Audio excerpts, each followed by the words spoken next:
Sales Nation, is your cold emailing, cold calling, your prospecting, is it effective?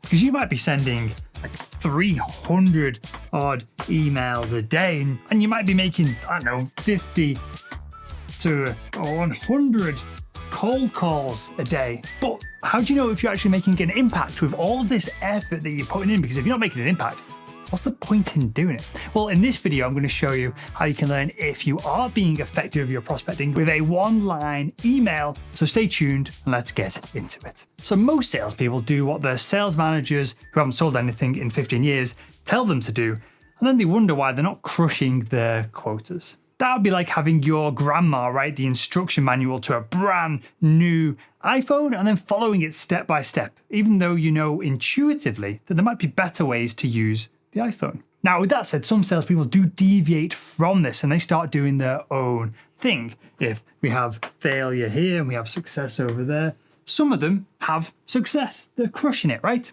Other salespeople, when they deviate from what their sales managers have told them to, they end up over here in complete failure. Now, this range of prospecting results from failure to success, it usually comes about because salespeople, they don't know really how to measure how effective they are at the prospecting they're doing. They don't really know where they are on this scale. So a short-term solution, looking at how effective you are at your prospecting, well, you could start to measure the number of sales activities you do. So let's say sales activities is X, and we're going to divide that by the amount of results that we have on the other side. And this will give you somewhat of an idea of how effective you're being. So it could be sales activities such as cold calling, cold emails, and how that translates into meetings booked or even deals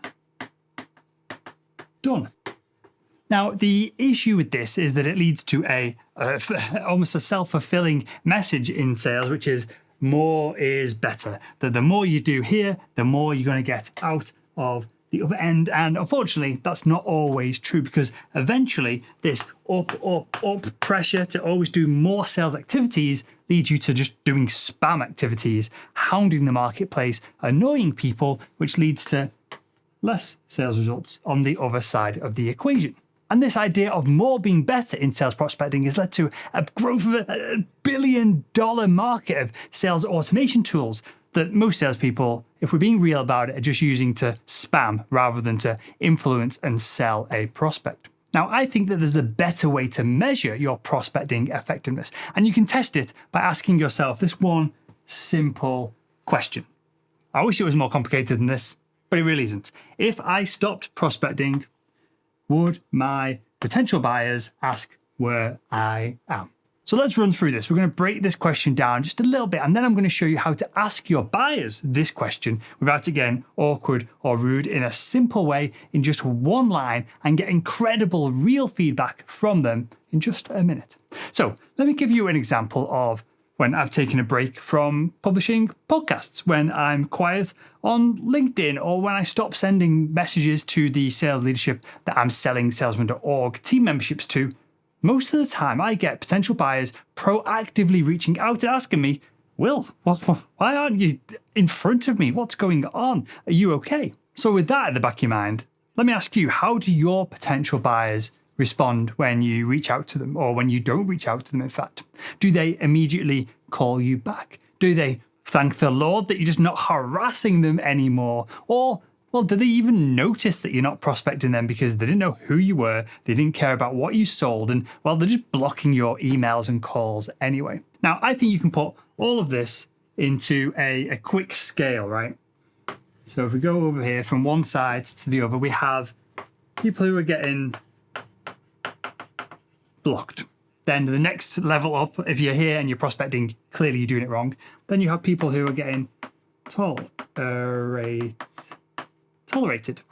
So you got blocked, and the next up from that, perhaps you're getting tolerated. Perhaps buyers are just listening to you, they're tuning to your messages, they are listening to your phone calls, but they don't really care about you.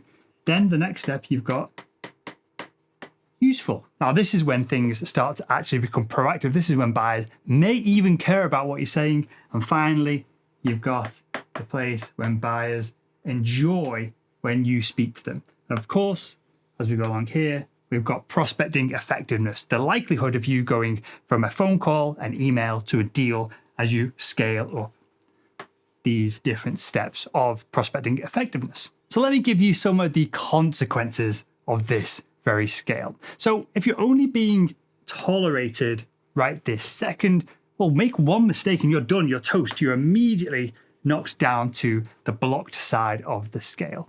Realistically and honestly, Sales Nation, from me to you, if you're not here, if you're not being useful to the buyer, you're doing prospecting wrong. You need to be at least useful, if not moving towards the fact that buyers enjoy speaking with you and engaging with you every single day until the deal is done. If you're not moving at this part, at this side of the chart, you're doing it wrong. You're going to find yourself falling back and then falling back, getting blocked, and no deals get done right here. And I want to add another layer of hopefully motivation for you, because when you are in this blocked phase right here, and you send someone in the organization an email, perhaps they're going to click the spam button. It's on every email account. It's on Gmail, Yahoo. If you're using, I don't know, Hotmail, it's probably on there. I don't think Hotmail exists anymore. But you get the point. When they click that spam button, well, what happens? Your email address, so you've got domain.com. So for me, it'd be will@salesman.org.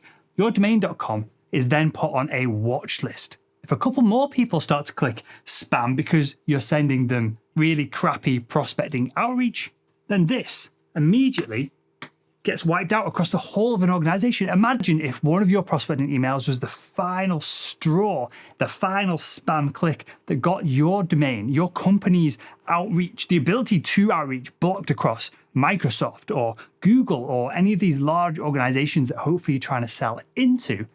You just screwed it up, not just for you, but the whole of your team as well. A couple of spam clicks when you're blocked and you're continuing to send prospecting emails and calls, that wipes you out for good. So hopefully that's some food for thought when you're reaching out to your potential buyers. You've got to be useful to them. If not, you've got to be moving towards this point of they actually enjoy engaging with you. They enjoy the content that you're sharing, the content that you're creating, the insights that you're giving them. But Will, this is all very kind of pie in the sky and theoretical. How can I, a salesperson watching this video, how can I test my own prospecting effectiveness? Well, I want you to send this following email to a couple of potential buyers that you're perhaps connected with, but you've not closed deals with just quite yet. And this will give you the insights in a few minutes.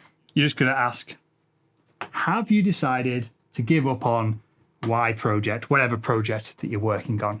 Thanks, Will, Barry, Jenny, whatever your name is. And that's it. So if you get no reply, well, you've been blocked. If you get a, maybe we'll think about it in the future, then you're probably just being tolerated by the buyer. Now, if you get a no from the buyer, it means that, well, you're probably somewhat useful to them. They want to continue this conversation. They're going to be straight with you. They're going to give you a response.